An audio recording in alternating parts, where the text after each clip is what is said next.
How to prepare iPhone for trade-in. To get started, first of all go ahead and open up the Settings application on your phone. Once you're here, tap on your Apple account at the very top of the screen.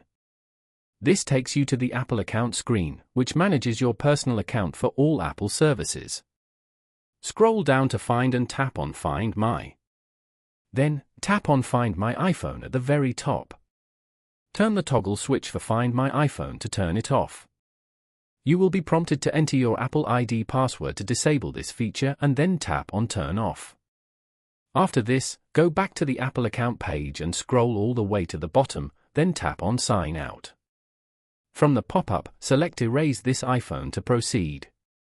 This will prepare your iPhone for transfer by removing your account, apps, and data. Then tap on Continue to move forward.